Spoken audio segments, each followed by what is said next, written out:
Welcome to Phipps Talk. It's a wonderful day to be able to share with you. And as usual, we bring you some of the finest, some of the best, some of the smartest in the area. And today we have two wonderful individuals that make a difference in a lot of people's lives in many different ways. And one of the first individuals I'd like to introduce you to, or I'd like him to introduce himself to you, but we talk about him a little bit. His name is Mr. Stephenson, Aaron Stephenson, and we're glad that you're here for him to share some of his thoughts with you this evening. If you have a moment, please reach out and let someone else know that they're about to have a very unique experience.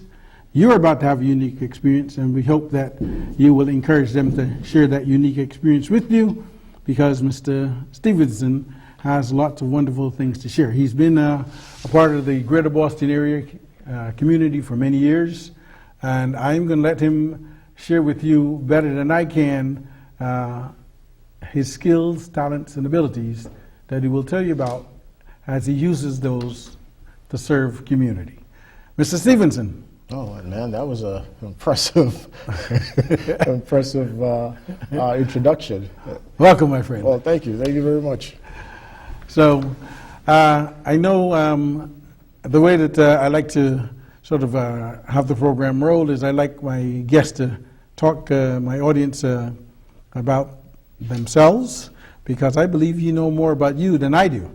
But I also know that you have a lot of opportunities to help and share with community, so I would like them to be able to get an understanding of that as well. Right. So tell us a little bit about you, where you're originally, and you know, where do you hail from, and how long have you been doing what you're doing? And so share a little bit.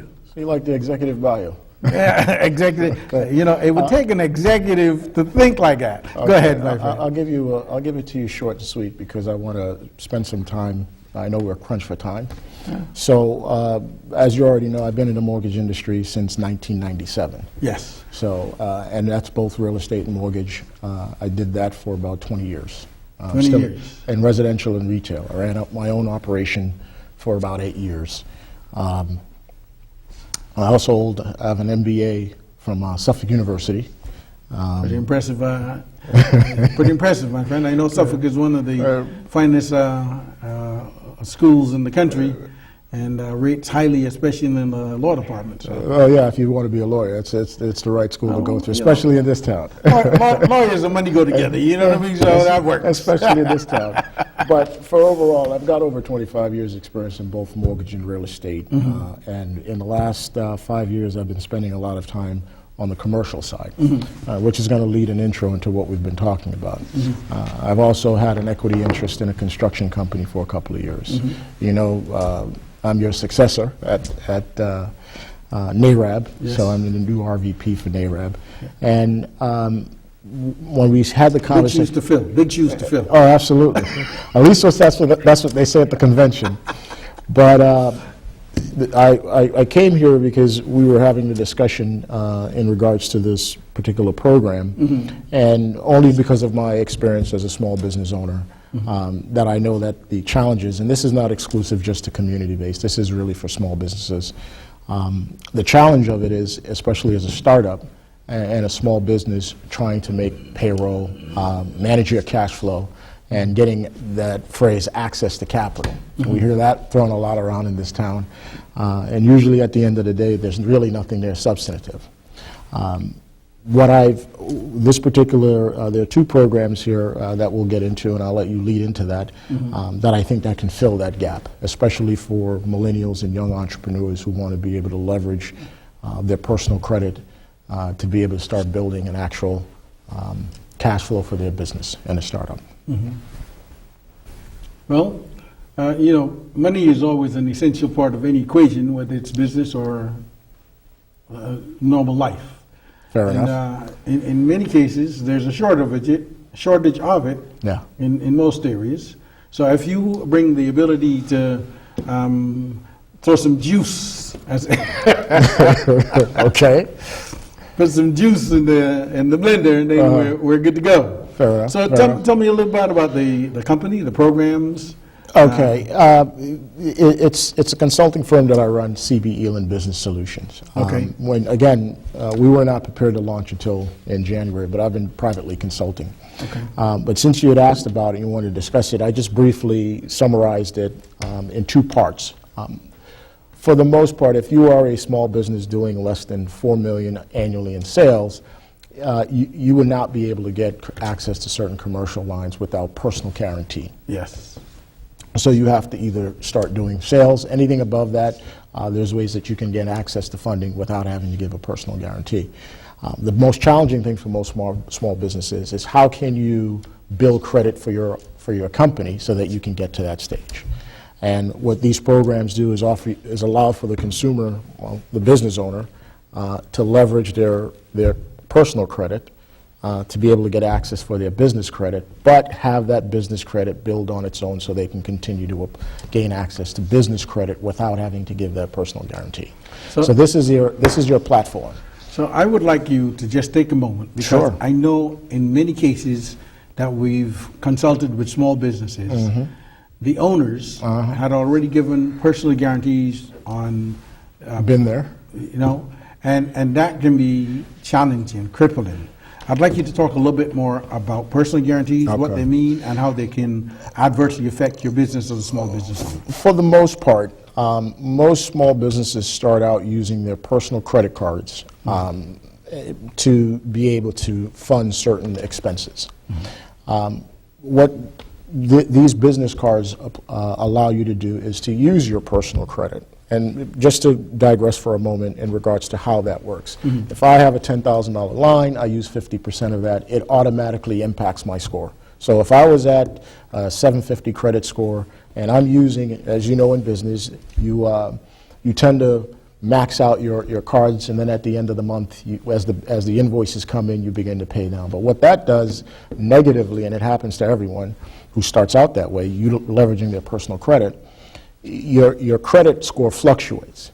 So if you're in the middle of a transaction or you're in the middle of an invoice filling an order and you're maxing out your credit, you're also driving down your score because you are negatively impacting your credit usage. But then when you pay that bill, and it's the next billing cycle, then your scores go back up. What this does is there initially were a few credit cards that allowed for you to do that. Now a lot of the can I use company names here? Now a lot of the main credit card issuers are starting to really provide consumers or business owners with true credit cards, business cards that only report on their business credit, not on their personal. So that allows for you to continue to utilize your business credit card the way that you would want to do it without having to negatively impact your personal credit.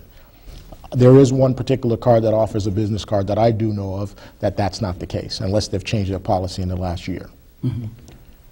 Well, I appreciate you explaining the impact of personal guarantees, because oftentimes when a lender puts a personal guarantee in front of you, most people are just signing it as part of the application process, Absolutely. not realizing the damage it can do if things go off the rail, which often happens in small businesses. Well, yeah, at that point, I don't want to confuse the issue here. You are still financially obligated to make that debtor whole. However, that only comes into play, it only negatively impacts you if you default. Yeah. Okay? So the usage itself is not personally impactful to you. So if today you take out a card, it's $10,000, whatever that usage is in the name of the business, there are multiple benefits for it. But the main one is that your business now is starting to report to the Experian. If you have a DUNS number, that will automatically pick up that information. So you're beginning to start building that credit towards having as they say, a corporation is a person, having that entity start to carry the load for itself. And there are other strategies than just cards and loans. But for the purpose of this discussion, these business credit cards allow for small businesses to begin to start not utilizing their personal credit without having to be negatively impacted on a monthly basis by the usage. It's a true business card. And you provide consulting services in that arena? Yes, among other things. But Among other things. For the sole purpose of the discussion that we're having. Okay. So let's move a little further into the money situation. Sure. What are the requirements for a person who is looking to be able to get funding from you? Absolutely. But I give you that as a leading because what we're going to do Yes. is we're going to take a brief pause. Sure. So that the audience can catch up with being able to get the notes, the important nuggets that you share. Okay. So 2 and 2, we'll be right back at you. When I was 6, my days were spent playing basketball.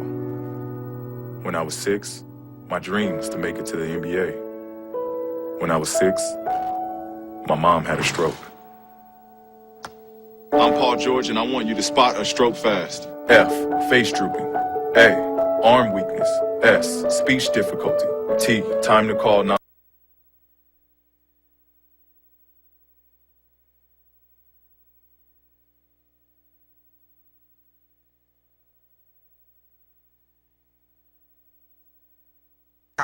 You want a college education, don't you? You know you do. That's why we're here.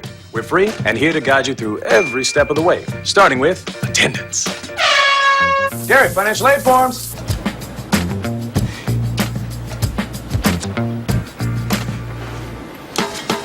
Picking a college, man. You and us. We go together like tacos and Tuesday. And I love tacos. Go to getschool.com.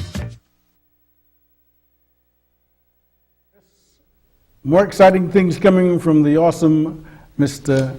Aaron Stephenson, and it's about money, and I know that you, like all of us, have an interest in money. Back to you, Mr. Stephenson.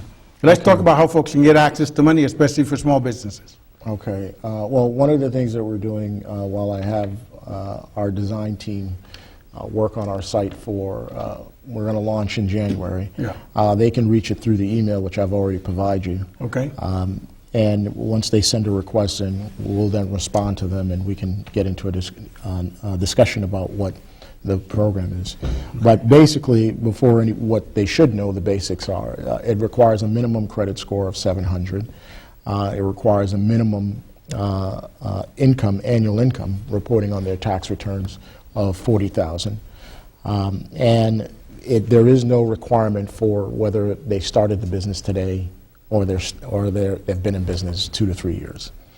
There's no requirement there. Basically, and their last 30 days pay stubs. Okay. So if they're self-employed, it will just be their tax returns and probably their year-to-date financial statements. Okay. So I have a question. It may be a difficult question, but I'm going to ask it anyway. Yeah. We get the big bucks to ask the tough questions. Oh, absolutely. Okay. You're just rolling in it.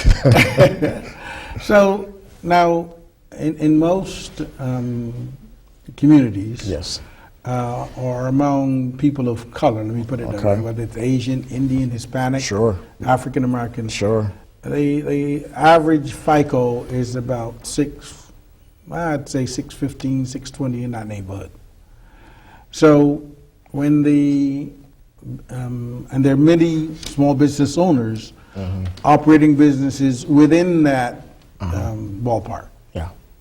So are there any exceptions or explanations that can be given as part of this process that would enable somebody, let's say with a 660 or 680 to be able to access resources, or is 700 the drop dead?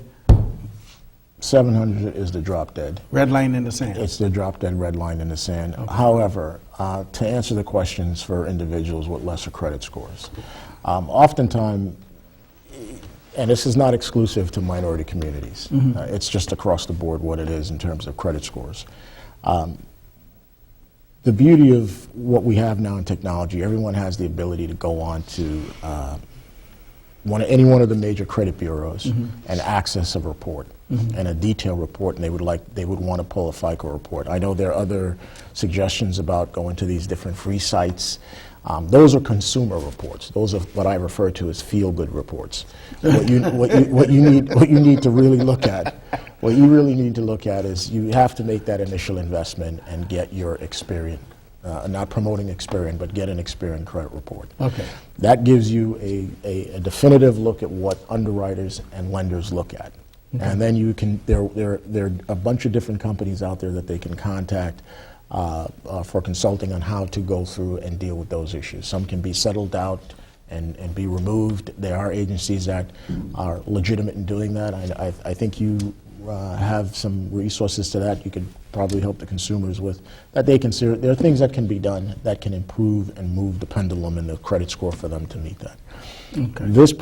These programs are specifically targeted to individuals that are in the position to take it to maximize their good credit. Okay. Or their basically decent credit. Because 700's a 701 FICO score is not a hard stretch. You could still get there with maybe one or two lates. Or that's old. You know, things can be repaired, stuff can be removed. But I wouldn't want to give someone a false sense of. So if someone is thinking, yes, if you're thinking of, that's correct, talking to Mr. Stephenson about getting a business loan, there are some guidelines, which he just shared. But I don't want you to feel like if you're not at 700 that there's no hope, because he also just said, if I can repeat you carefully, there are programs that will enable you in short order, especially with technology, to get to that number. Oh, yeah. And credit scores, from my understanding, goes from the mid threes to the high eights. Well, being realistic, there wouldn't be really anything. What I would say is this: if they send an email to the contact information and they put their, I don't have a problem walking someone through, discussing it, and helping them making recommendations. That's what we like to hear. Oh yeah, that's helping them through. Yeah, that's part of that's the NARAB way. So I don't have a problem doing that. I like the plug you just give to NARAB. Absolutely. For those of you who don't know, NARAB is the National Association of Real Estate Brokers. It is the oldest minority trade association, African American trade association in the U.S., and it serves primarily for professional development, training, and education of people of color. However, it is not exclusive to people of color. You can be a part of the organization regardless to who you are and benefit from the things they provide. So I encourage you to take a look at the National Association of Real Estate Brokers online at narab.com, and there's a bonus for you. The gentleman that you're seeing sitting across from me is the new regional vice president for the New England region, Region 1. So has tentacles reaching across all the New England states, and in regards to where you see this in the New England area, he's the man to touch. Reach out to be able to get answers relative to that organization. I'll add this, because I know you normally put together different functions and for training. If you get enough inquiry or interest, I'd be happy if you want to put together a small business forum, as we're another plug that we're doing down in Springfield, for individuals who may not meet the cut, and we can we can work out the details later. Okay. About giving them a roadmap to get there. I even like that better. Roadmap to get. You know. How's that, folks? That's what we bring to you. Individuals who are willing to help you to get to where you are, and I could not have said it any better than Mr. Stephenson just said. A roadmap to get to where you want to be. And these are the types of individuals that we bring to this program time and time again, so you can benefit, so your friends can benefit if you share the program with them. And certainly we want all of you who watch the program to not only share it with others, but share the information that you get on opportunities that are appropriate for sharing so that other people can get the benefit of the information shared here. Please don't be selfish with it. There's plenty in this universe for all to benefit from. I will just add this one last thing. To give them an example, there are two types of loans. There's a cash term loan, which is a term loan. The minimum on that is between $25,000 and $300,000. The term is between 5 and 7 years, and the interest rate runs from between 5% and 15%. Wow. On the business cards, it's between $25,000 and $150,000. And the interest on that is 0% between the first 6 to 15 months. And pretty much, again, this is a valuable tool for any small businesses or entrepreneur that are in the infancy stage or the operational stage of their organization. And we'll be happy to assist anyone any which way that we can.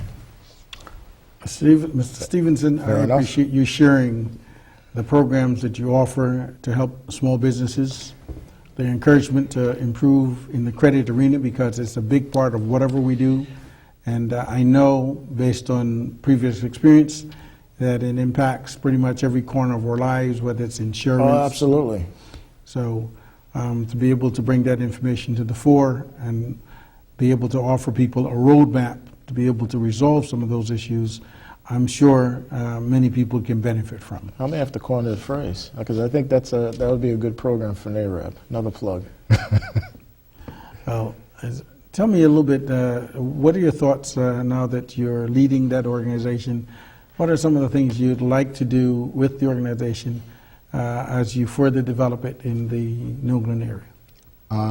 One of the main focus, given the charter for NAREB, we were together down at the convention last year, and there's this conversation.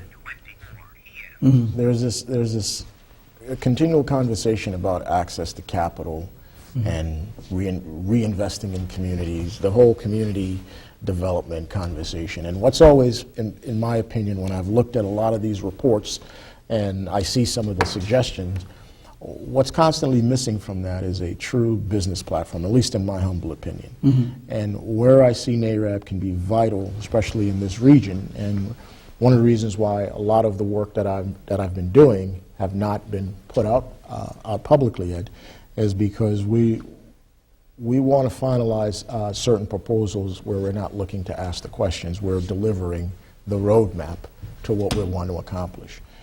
And I don't think you can get there in narrowing the gap of the economic inequities by simply doing it through social programs. Yeah. Okay?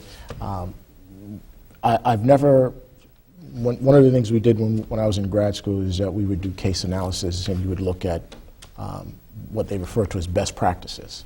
And I've yet to see a Fortune 500 company adopt a practice from another company that's been failing, unless the idea is to purposefully bankrupt that company. So there are proven models that have effectively worked when you are talking about economic development.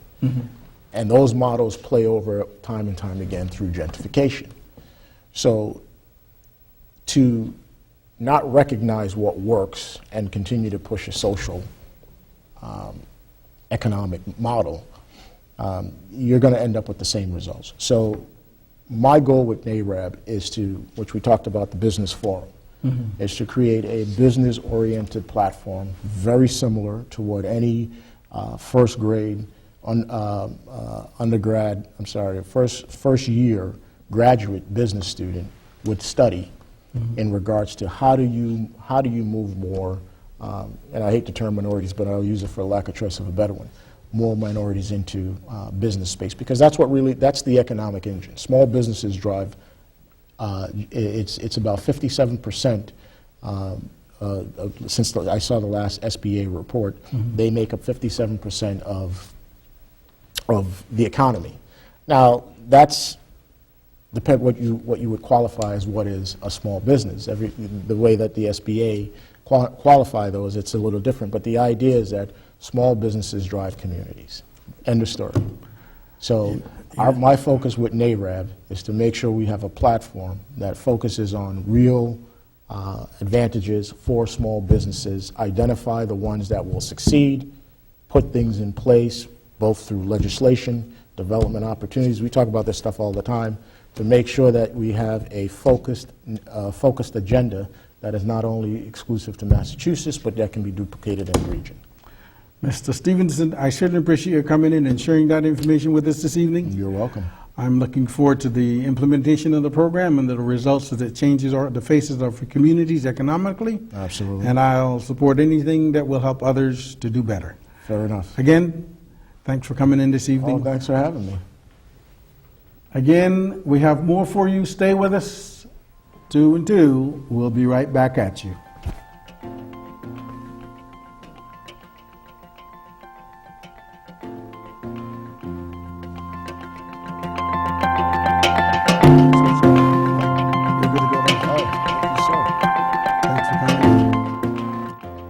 Morning, Gary. We are GetSchooled.com. You want a college education, don't you? You know you do. That's why we're here. We're free and here to guide you through every step of the way, starting with attendance. Gary, financial aid forms.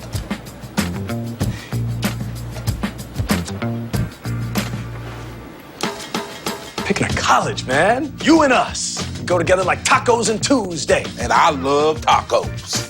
Go to GetSchool.com. Hey, look, it's those guys. Are you good to drive? I'm fine. How many did you have? I should be fine. You should be. Go and step out of the vehicle for me. See ya, buddy. Good luck. So turns out, buzz driving and drunk driving, they're the same thing, and it costs around $10,000. So not worth it.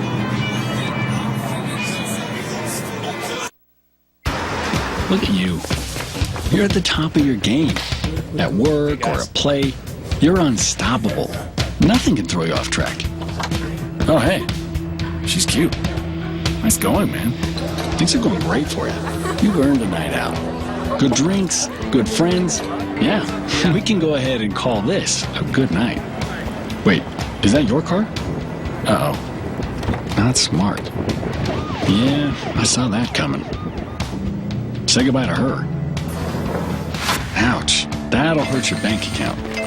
You're looking at around 10 grand in fines, legal fees, and increased insurance rates. I hope you like eating frozen dinners. Alone. Let's try this again. Smart move. Because buzz driving is drunk driving.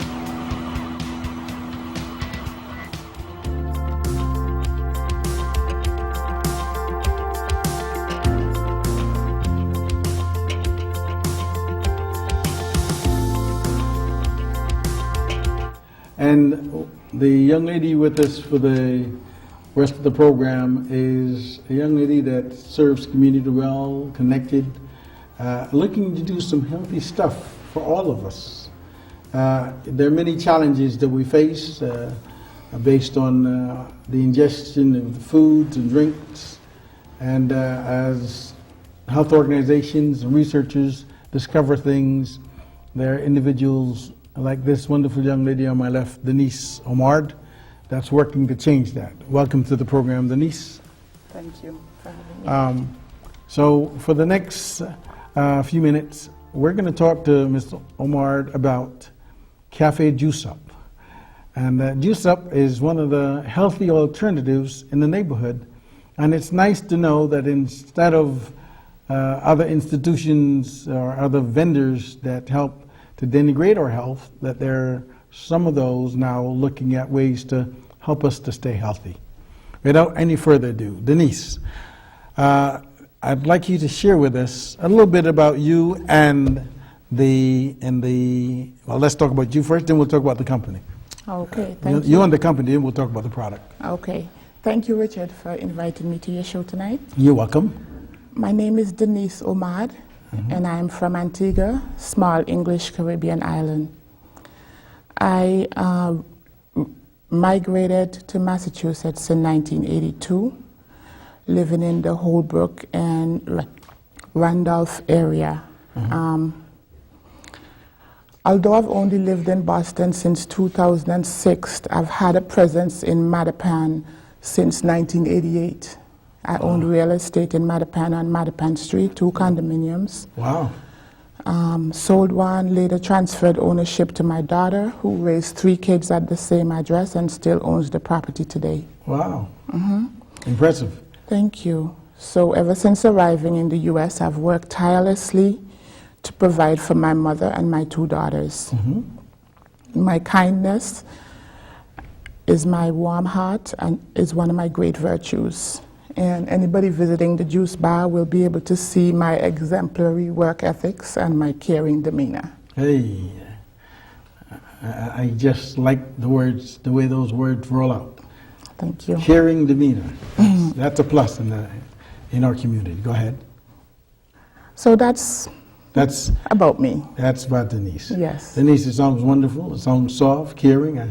I think it's the beginning of a healthy relationship for many. I think so. The caring part especially. I think so. Now let's talk a little bit about, why Juice Up, why Cafe Juice Up? Why do you think that's important in our community? Okay, healthy choices are so limited in our community today. And at Juice Up, we want to change the narrative and give choices to the people in the community. I don't just want this to be a simple juice bar, but instead something that represents healthy choices, a place where people can come together and discuss ideas and start change. This sounds to me like another brilliant idea that was started by a young man. I think he was originally from Bronx and went up to Seattle and got something started. And we know it today as Starbucks. So it looks as though you're getting ready to flow into that stream of things. And I certainly wish that you can be as successful as that other young man was, because it sounds like a wonderful idea. Thank you. I'm speaking it into existence, if yes, you will. Sir. Go ahead. Okay. So we will be holding a soft opening on January 5th. And our hope is, and we'd like to invite the community to come out, drop by, say hello, have a drink with us. And that's a healthy drink, right? Yes. Because I might show up thinking I'm going to have some wine or some... No, a healthy drink. Just for the day, we're going to be cutting our prices. It's going to be lower than usual. And we look forward to seeing everybody and, taking their feedback. Okay. We'll also be introducing a new product of baked goods that we're getting from Obershad Bakery, a Haitian bakery that's been in the local community for over 25 years. Wow. Yes, we'll be Shout out carrying to their Obershad. products. Yes. Big shout out to David Nazir, Obershad Bakery.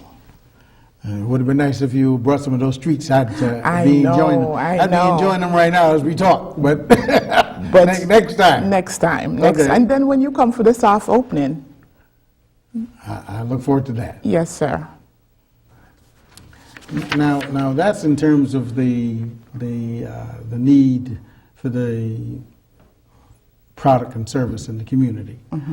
Now, you said you're opening up on January 5th. The soft opening is on opening. the 5th, and the reopening will be on January 12th. Okay.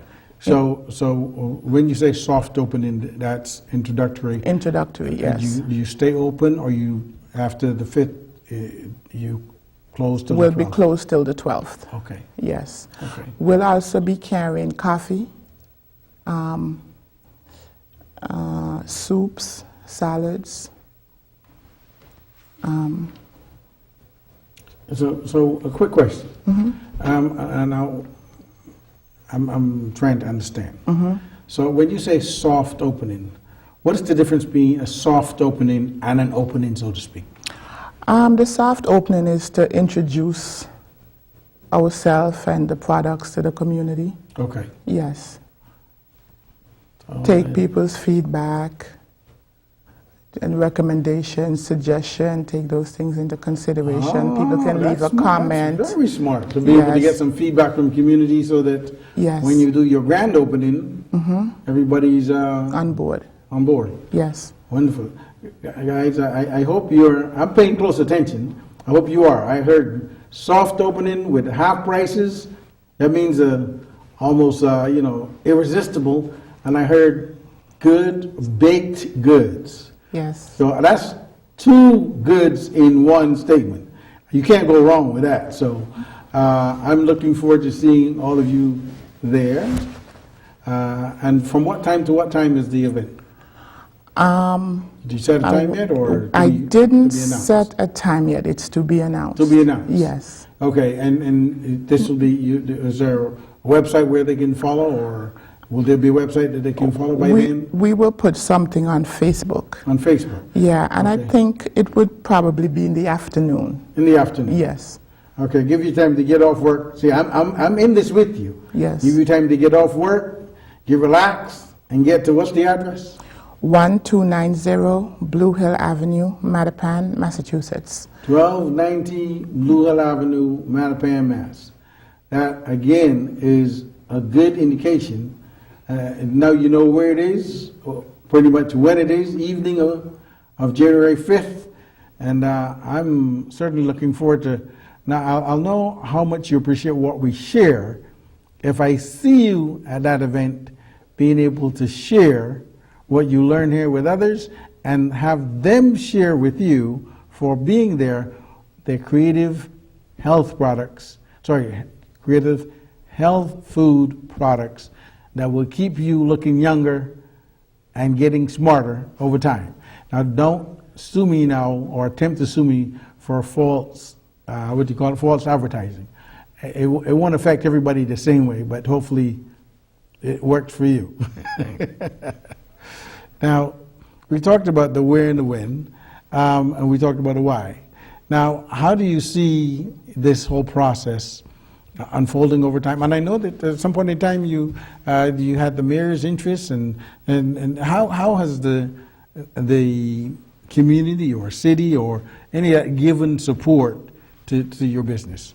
Because a lot of people don't know that process, or people guess about how they can get support from certain organizations or the city to start. So, are you willing to share that? Of course. Okay. So in addition to personal financing, we secured a business loan from the Office of Economic Development, City of Boston, sufficient to sustain the business until we're able to get off the ground. Very good. What was that process like? It was less than a 6-week process. It's not credit-based. You go to them and you share your business plan, what you intend to do, and if they think that there's a need for that kind of a business in the community and your plan is sound, you will have a chance to receive funding. Now, I would like you to say what you just said, especially as it relates to the business plan, because many small businesses start without a plan. The plan is in the head. There's nothing written, no policies, no procedures, no operational manual. There's nothing but what's in the head. And then what happens is, for most small businesses starting that way, they fail in very short order. And when we talk here, whether it's professors from UMass, or whether it's Northeastern, or business consultants, accountants, the first thing that we talk about is having a plan, because only with a plan can other people figure out how to support your business. So I'd like you to speak as a business owner, having gone through the process of developing a plan. How important was the plan to the success of your business and to getting money from the city to support your business? The plan was important, and also in the Mattapan community, because there was not an existing juice bar,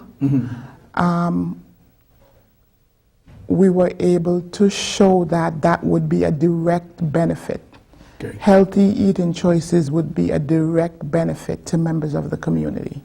Very good. That's awesome.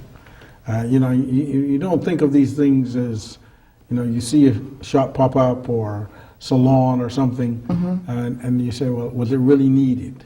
But if there's only one, and it has a significant benefit as yours does, certainly the need is there. Yes. So I'm glad that you've identified a need, which is something I'd like to share with the audience. If you can identify a need, you have the opportunity to create a business. Because if you open up a business or start a business and there's no need for your product or services, then it's destined to fail. And failing is not the way you want to go as a business owner. You want to succeed. Yes. So I'm excited to know that you had been able to identify a need, and then you were able to develop a plan to fill that need. Denise, it's certainly encouraging to know that you've been able to acquire funds from the city, and that there is a template that you can share with others as a business owner, because what we ask individuals that come to the program to do is be mentors, be support, share information, so that if a person is looking to know how that's done or how they can get help with that, you can certainly point them in the right direction if they reach out to you. I know if they reach out to the program, we do, but sometimes people with your parents on the program will see you and they'll ask you questions. I know we've had that happen to a number of our guests over the years, where people will stop them or go into their businesses and ask them about the success or their experience. And we hope that that happens to you many times over, because it means you're doing a good job in community. Thank you. There's also a bonus. We also secured a grant for signage. And so we're going to have a lovely sign put up. And the funding for the, even though it's a grant, the funding for the sign came from the Dorchester Bay Small Business Assistance Program. Wow. So they are going to upfront the money for the sign, and then once it's installed, then the city will issue a check, the grant monies, and then we pay Dorchester Bay back, and it's a small fee. So I want to say thanks to Dorchester Bay as well for accommodating and making this signage possible. Wonderful. So we get a shout out for Dorchester Bay Economic Community Development, is that? Yes, Johnny Charles. Very good. Yes. So there are lots of resources available to individuals who want to start businesses.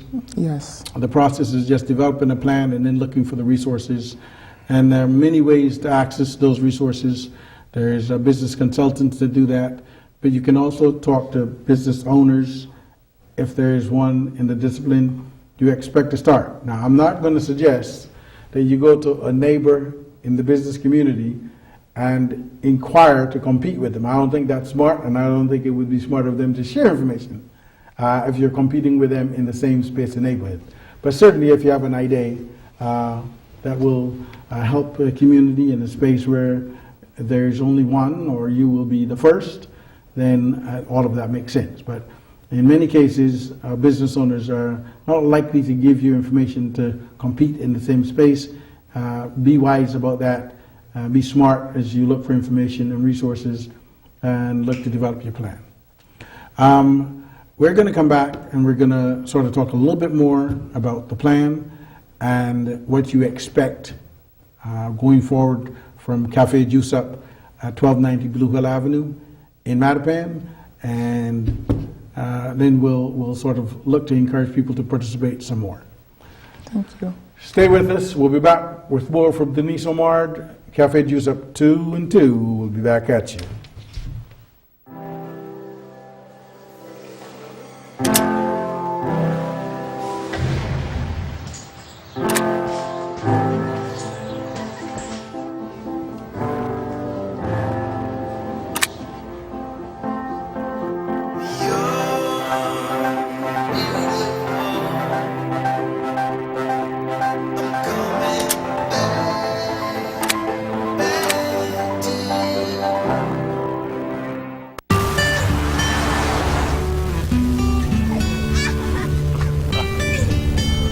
They say that when you're facing extreme danger, your life flashes before you.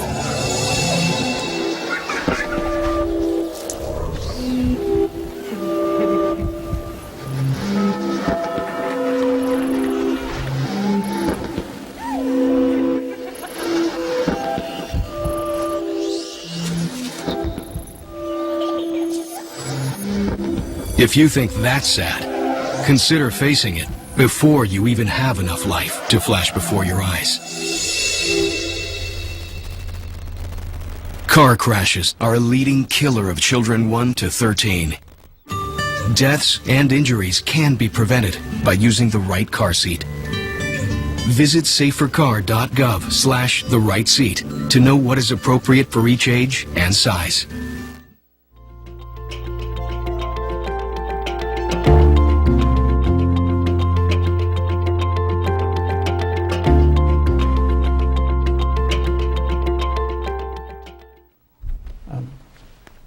Thanks for staying with us. As I said, we'll be right back at you. And here we are with Denise Omard, Cafe Juice Up, coming to 1290 Blue Hill Avenue, Mattapan, very soon. The only one of its kind in Mattapan.